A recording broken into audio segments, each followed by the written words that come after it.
Welcome to the my channel UPSC learning hub. जानेंगे सिंधु घाटी सभ्यता के कुछ महत्वपूर्ण तथ्य। तो आइए शुरू करते हैं।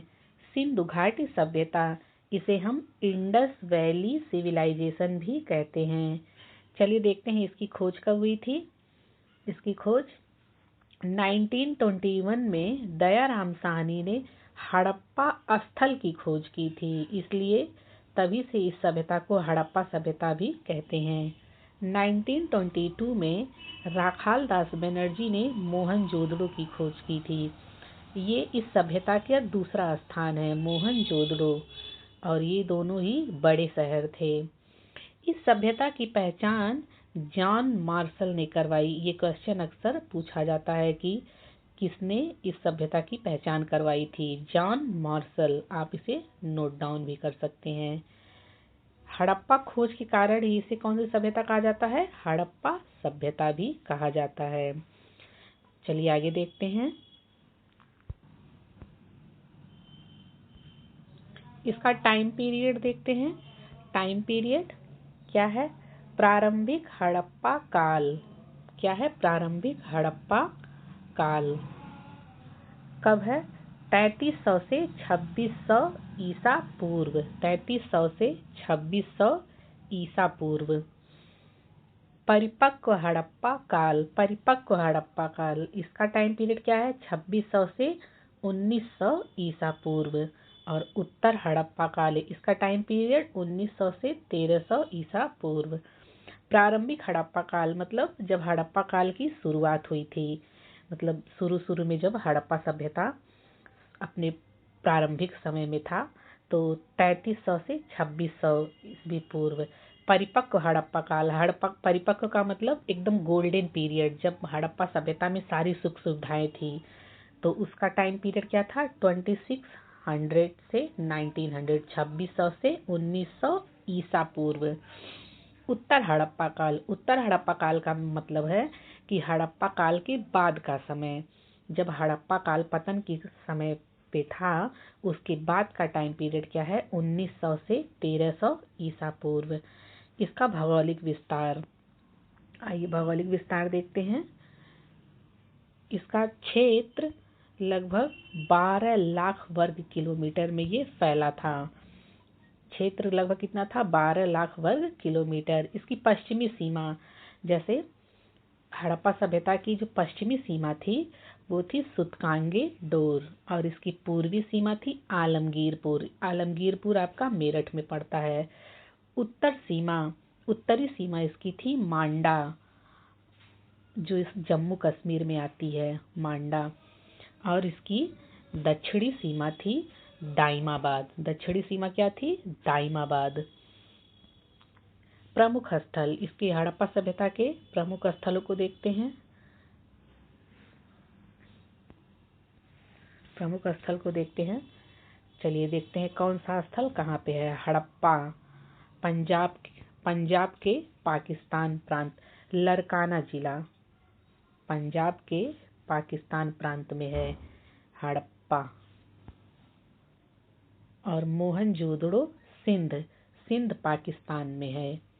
लोथल गुजरात में है, ये प्रसिद्ध बंदरगाह था लोथल उस समय का। कालीबंगन राजस्थान में है। धौलावीरा गुजरात में है। राखीगढ़ी हरियाणा में है। ये भारत का सबसे बड़ा स्थल, ये क्वेश्चन अक्सर पूछा जाता है कि हड़प्पा सभ्यता का सबसे बड़ा स्थल कौन सा है, इसलिए आप इसको नोट डाउन कर सकते हैं, राखीगढ़ी। फिर आइए, इनका नगर योजना क्या था? इनके नगर दो भागों में विभाजित थे। पहला होता था दुर्ग और दूसरा होता था निचला नगर। पहले दुर्ग को हम लोग सीताडेल के नाम से भी जानते हैं और निचले नगर को लोअर टाउन कहा जाता था। सड़कें ग्रिड पैटर्न में बनी थी। ग्रिड पैटर्न, जैसे कि आपका ये सड़क है और इधर भी सड़क है, ऐसे सड़क, और यहाँ पे बिल्कुल जाल की तरह ग्रिड पैटर्न है। जाल की तरह यहाँ पे घर हुआ करते थे, यहाँ पे घर हुआ करते थे, ये सब घर हुआ करते थे। ठीक है। सड़कें एक दूसरे को समकोण पे काटती थी। समकोण का मतलब 90 डिग्री। ये 90 डिग्री का जो एंगल होता है ना, तो ये देखिए हर जगह से 90 डिग्री बन रहा है, इधर से भी, इधर से भी, इधर से भी और इधर से भी। घर पक्की ईंटों से बने थे। कैसे बने थे? पक्की ईंटों से घर बने थे। घरों में आंगन और स्नानाघर जरूर होते थे। घरों में आंगन, हर घर में आपको आंगन और स्नान घर देखने को मिलेगा। चलिए आगे चलते हैं। यहाँ की जल निकासी व्यवस्था कैसी थी? चलिए देखते हैं। प्रत्येक घर से नालियाँ जुड़ी रहती थी। जैसे जब घर, यहाँ पे घर होता था, हर घर में नालियाँ होती थी, नालियाँ। और नालियाँ पूरा ढकी हुई होती थी। ये नहीं कि खुली हुई रहती थी, नहीं, ढकी हुई रहती थी। और सफाई के लिए मैन होल बने थे, बड़े बड़े मैन होल जो आजकल शहरों में बने रहते हैं। उसी तरह सफाई के लिए क्या बना था? मैन होल बना था। और यह विश्व की सबसे उन्नत ड्रेनेज सिस्टम था। ऐसा उन्नत ड्रेनेज सिस्टम अभी मतलब इस समय भी नहीं आपको देखने को मिलेगा, जो सबसे उन्नत ड्रेनेज सिस्टम उस समय था। यहाँ की अर्थव्यवस्था, चलिए अर्थव्यवस्था के बारे में देखते हैं। यहाँ की अर्थव्यवस्था कैसी थी? इनका मुख्य व्यवसाय क्या था? कृषि था। ये लोग कृषि करते थे, पशुपालन भी करते थे, लेकिन ज़्यादा मुख्यतर व्यवसाय क्या था? मुख्य व्यवसाय इनका कृषि था। और इनकी प्रमुख फसलें गेहूं और जौ थी। विशेष फसल में कपास आता था। ये लोग कपास की भी खेती करते थे, क्योंकि उस टाइम सूती वस्त्र उद्योग भी बहुत फेमस था। पशुपालन भी किया जाता था। ये लोग पशुपालन भी करते थे। कपास से ये लोग कपड़ा बनाते थे। चलिए आगे देखते हैं इनके कहाँ कहाँ इनके व्यापार संबंध हैं। इनके व्यापार संबंध मेसोपोटामिया, ईरान, अफगानिस्तान। अफगानिस्तान से ये मनके मंगाते थे। वो जगह है सोर्टघुई नाम का एक जगह था, वहाँ से ये मनके मंगाते थे।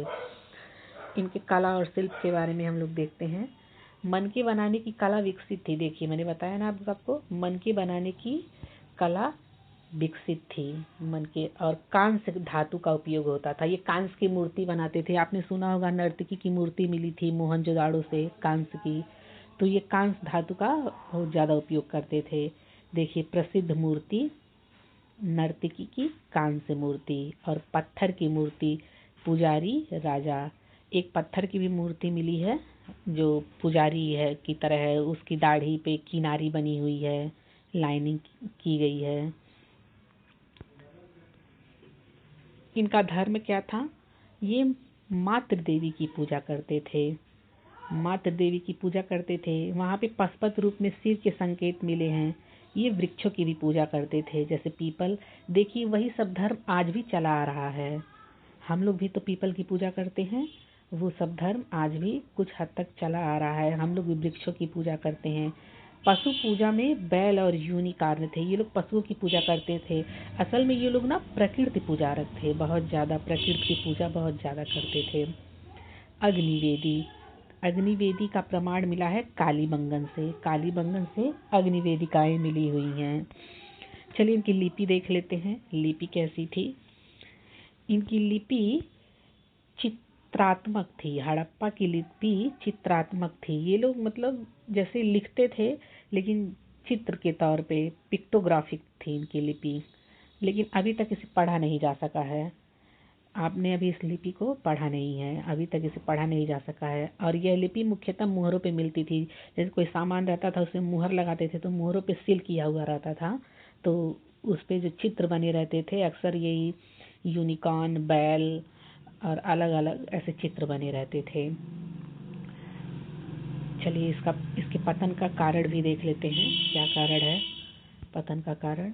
पहला है बाढ़। कुछ लोग मानते हैं कि बाढ़ से ये सभ्यताएं बाढ़ में बह गईं। जलवायु का परिवर्तन हुआ बहुत तेजी से। ये लोग मतलब प्रकृति, जलवायु बदला। आज भी देखिए जलवायु परिवर्तन कितना तेजी से हो रहा है। अक्सर यूपीएससी में ये क्वेश्चन आज भी उठाया जाता है कि हड़प्पा सभ्यता की बर्बादी का जो कारण था, क्या मनुष्य आज भी वही काम कर रहा है कि जिससे जलवायु परिवर्तन से ही पूरा मतलब विश्व संकट में आ रहा है? तो हाँ, आज भी हम वही काम कर रहे हैं जो हड़प्पा सभ्यता के लोग उस टाइम करते थे।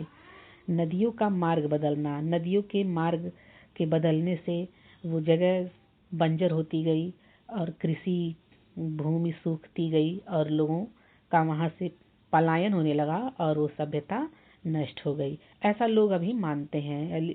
व्यापार का पतन हो गया, आर्यों का आक्रमण, कुछ लोग मानते हैं आर्यों का आक्रमण हुआ था इसलिए ये सभ्यताएं खत्म हो गईं।